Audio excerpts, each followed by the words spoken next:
¿qué respaldo sienten de parte de los sindicatos, ¿no? Que parece que estos 5.000 pesos lo arreglaron y no van a hacer la medida de fuerza.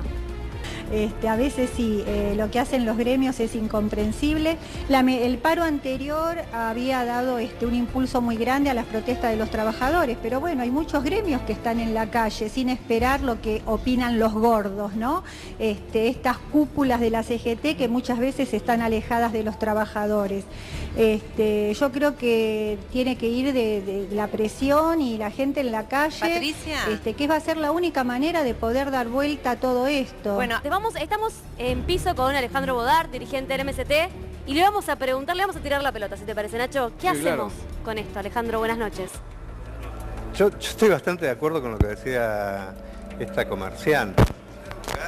La CGT levantó un paro que es más necesario que nunca. En realidad era necesario antes de que se votara el presupuesto, el paro, para intentar frenar lo que se votó en diputados y frenar lo que se va a votar este miércoles en el Senado, que es un presupuesto al servicio del FMI que nos condena al hambre, a la miseria y a situaciones como esta. Pero votar a los legisladores, ¿eh? Sí, ya sé, pero bueno, yo doy la visión de los trabajadores, porque creo que todo lo que se votó, si se consultara al pueblo, un 80% lo rechazaría. Por eso yo creo que hay una democracia un poquito muy particular. Incluso se vota no con el gobierno, no con los votos del gobierno, sino con los votos de una supuesta oposición, ¿no? Que le da los votos necesarios para eso. Pero yo creo que no hay salida. Ese bono es miserable. Primero, pongámonos de acuerdo. Estamos discutiendo 5.000 pesos en 2 cuotas. O sea, ¿qué se puede comprar con esas 2.500 pesos en las fiestas? Es por única vez, por lo tanto, no es que es un aumento y ni siquiera es remunerativo, por lo tanto no va ni al aguinaldo ni a nada. O sea, yo creo que es una migaja que la CGT acepta porque la CGT le tiene pánico al paro, pánico a las movilizaciones. ¿No le parece, Bodart, que es un paliativo mínimo? No, por supuesto. El gobierno dice eso, que básicamente entre nada es un centro de la sociedad. Entre nada y eso uno dice, bueno, que lo pague, pero no lo va a pagar el 80% de las empresas, como ya dijeron, por lo tanto no soluciona nada. Y los que están en negro ni siquiera discuten este bono, por lo tanto a la mayoría, al que más lo necesita, es al que no va a llegar, porque acá lo que hace falta es un aumento de salario. Acá lo que necesitamos discutir, que hoy en día, si tomamos en cuenta el trabajo del INDEC, tanto se habló del INDEC, bueno, ahora hay números del INDEC, los trabajadores del INDEC, por ejemplo, hicieron un cálculo de cuánto es el salario mínimo que tendría que ganar un trabajador. Es 35.500 pesos y chirola. ¿Es eso? Ahora, bueno, nosotros tendremos que discutir cómo llegamos a ese salario. Eso es lo que tendrían que discutir los dirigentes de la CGT. Por supuesto, hace falta un plan global, porque si se cierran fábricas, si hay desempleo, si hay recesión, se hace complicado después hacerlo, pero ¿qué plan económicos hacemos para llegar a eso? Yo creo que la CGT tendría que encabezar eso. Discutir, por ejemplo, si hay que pagar deuda o no. Bueno, lejos está de un plan a largo plazo o a mediano plazo. Ahora, Bodart, la pregunta es... Pero inmediato se puede hacer, ojo, porque tampoco no dejemos que nos convenzan de que todo lo que tiene que ver con una mejora sustancial al nivel de vida de la gente es de acá a 50 años. Pero en cambio, lo que tiene que ver con la mejora a las empresas privatizadas de energía es inmediato. Ahora, no es así. Bodart, cuando hablamos del bono, por si alguien está prendiendo recién la tele, se entera, sí, ya fue firmado, mañana va a entrar en boletín oficial, es solamente para las empresas privadas, pero hay un ítem que dice, primero serían 2 cuotas, pero las empresas o sectores que están en dificultades pueden manejar la modalidad y hasta el monto. Es decir, Patricia va a decir, yo no puedo 5.000, entonces ¿qué le doy? 500 pesos y el trabajador me lo va a tener que firmar igual. O a cuenta de la paritaria. ¿Qué es un préstamo Bueno, entonces? pero por eso, porque no es la salida. Desde ya uno está porque lo incorporen como parte de un aumento posterior y nadie va a decir, bueno, si le pueden dar o no. Pero hay que decirlo lo que es. Es una chantada de la dirigencia sindical haber aceptado esto, porque no es una salida para nadie, ni siquiera para el que lo cobre. Ni siquiera para el que lo cobre, porque no le cambia sustancialmente nada. Se ha perdido entre el 10 y el 17% del nivel salarial comparando el año pasado con este, y esto no lo compensa. Y vuelvo a insistir, ni el 35% que está en negro lo va a cobrar, ni 8 de cada 10 empresas lo van a pagar.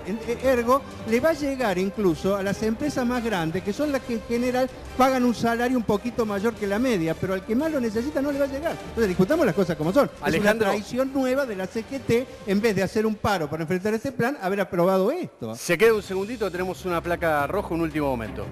Y acá tenemos algunos de los últimos hechos delictivos de San Martín y sus diferentes barrios más complejos. Sí, lo queremos sumar a Alejandro Bodart, que está aquí en Piso, él es dirigente del MST. Alejandro, bueno, ¿qué es lo que ves de esta situación, no? Bueno, yo creo que tenemos que asumir de que está creciendo situaciones como esta, incluso que se está repitiendo en Argentina, algo que antes veíamos, por ejemplo, en Brasil, que son grupos de jóvenes que atacan en banda. Yo creo sinceramente que hay que discutir, primero que están aumentando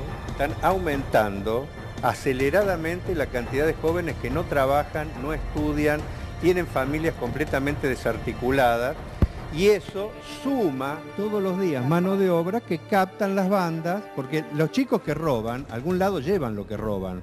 Y entonces, ¿quiénes son los que, por ejemplo, comandan los que reducen los teléfonos celulares, los autos? Y ahí encontramos, cuando subimos, encontramos que muchas veces hay personal policial involucrado y muchas veces hasta sectores de la justicia. O sea, hay una trama que yo creo que si no la agarramos de conjunto, cada vez que discutimos el tema... Y el vecino siempre el más perjudicado. Y por supuesto, porque es el que y la tasa de homicidios en San Martín en particular en los últimos 10 años siempre fue una de las más importantes, ¿no? Cada vez son más violentos, precisamente porque cada vez crece la desarticulación social.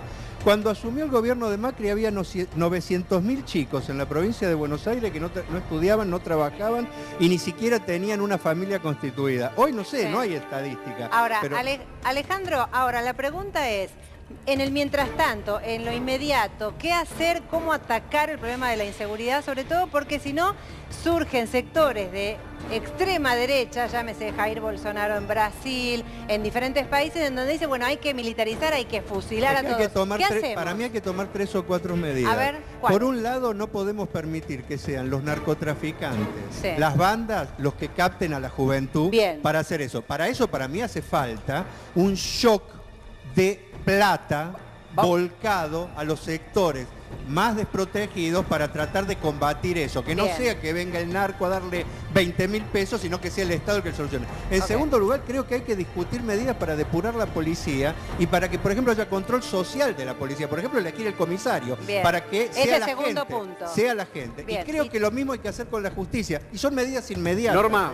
Medidas inmediatas, pero la primera es este tema que te digo del shock de inclusión social, porque si no vamos a tener más mano de obra para esto.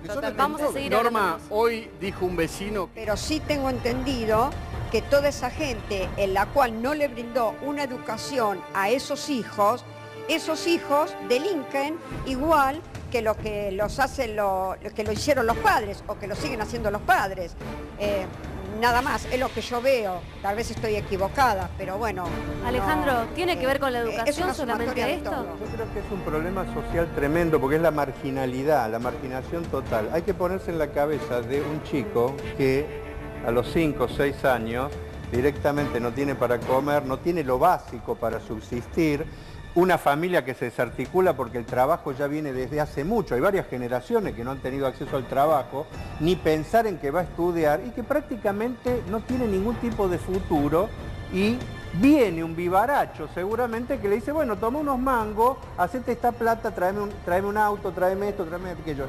Y el Estado no está ahí presente. Entonces, yo creo que a su vez son víctimas. Ojo, el 1,5 millones de chicos que estén en esa situación no salen. Porque si saliera el 1,5 millones de chicos, prácticamente no podríamos vivir, pero cada día son más los que incluso, porque son víctimas y victimarios. Tenemos el lastimado lastima y hay familias fragmentadas donde pero papá está por eso preso, mismo, mamá yo creo que labura tiene una relación esto con lo que discutíamos recién también del bono y cosas. O sea, todo tiene que ver con la discusión de cuáles son las prioridades que se tiene en un gobierno. Si es pagar y pagar y pagar deuda, endeudarnos y pagar, y que eso es solo lo que se hace, y ajustar cada vez más, cada vez crece la marginalidad, y la marginalidad trae como consecuencia eso. Por eso es importante, si queremos terminar con la inseguridad, tenemos que discutir a dónde vamos a volcar los recursos. Si vamos a sacar a todos estos chicos de la situación de marginalidad o los vamos a dejar a merced de las bandas, que después incluso los que tienen que protegernos son los que comandan las bandas, porque hay que decirlo como son.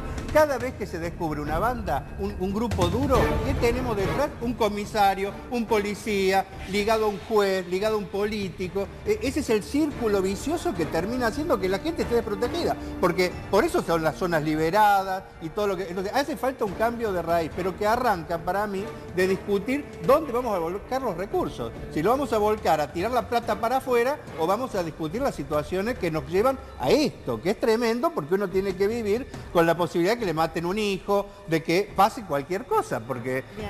Ahora, pero veamos quiénes son los responsables, porque la mano dura secas, que desde ya todos vamos a estar de acuerdo que tiene que haber alguna forma para proteger a la gente, pero no termina de solucionar el problema, porque dentro de 5 años va a haber 3 millones de chicos en esa situación. O sea, tenemos que atacar ese problema, porque si no cada vez va a ser peor la situación. Ahora, Alejandro, No había, hace muchos años atrás no pasaba esto que está pasando ahora. Había robos, pero por lo menos te robaban. Te robaban, pero Alejandro, no te mataban. No, que ahora... parte de la decadencia es precisamente cómo se ha destruido la escuela pública. Claro. Porque precisamente por eso, o sea, es una suma de problemas lo que nos llevan a esta situación. Y también es lo que muestra un poco cuál es la solución. Hay que, en vez de bajar el presupuesto de educación, hay que subirlo. En vez de bajar, por ejemplo, el presupuesto para viviendas, hay que subirlo para que la gente viva dignamente. O sea, hay que invertir en lo social. Tenemos el problema de que muchas veces los gobiernos creen que todo lo que tiene que ver con lo social es un gasto innecesario y recortan. Ahora, el recorte termina en esto, termina en que cada vez hay menos educación, cada vez hay menos trabajo y esto es lo que termina pagando la gente con inseguridad. Yo creo que a estos chicos no les interesa mucho si los matan o no los matan, lamentablemente, pero cuando se hacen algunos programas que se meten y charlan con estos chicos y les preguntan, prácticamente la vida no vale nada, porque se han formado en una situación de tal marginalidad que es al todo nada, y el vecino es el que paga las consecuencias. Entonces, yo creo que está muy ligado a la discusión más de tipo general, que es qué política va a tener el Estado para sacar a esos chicos de esa situación. Si no se los saca, y ojo, y es un problema serio, porque no es tan fácil, porque es educación, pero también es solucionar el problema más estructural de la familia esa que no tiene trabajo, que no tiene vivienda. O sea, para eso hay que invertir mucho dinero. Ahora, yo creo que hay que invertir ahí el dinero y no en pagar deuda para enriquecer a los mismos de siempre. O sea, ese es el tema de prioridades y la gente tiene que entender. Por ejemplo, se va a votar el miércoles el presupuesto. ¿Qué tiene que ver ese presupuesto con esto? Bueno, es que ahí se decide a dónde va la plata. Y lamentablemente van a decidir que no va a esta situación, no va a más salud, a más educación, sino va a otro lado. Entonces, ¿qué va a pasar? Vamos a tener más de estas situaciones.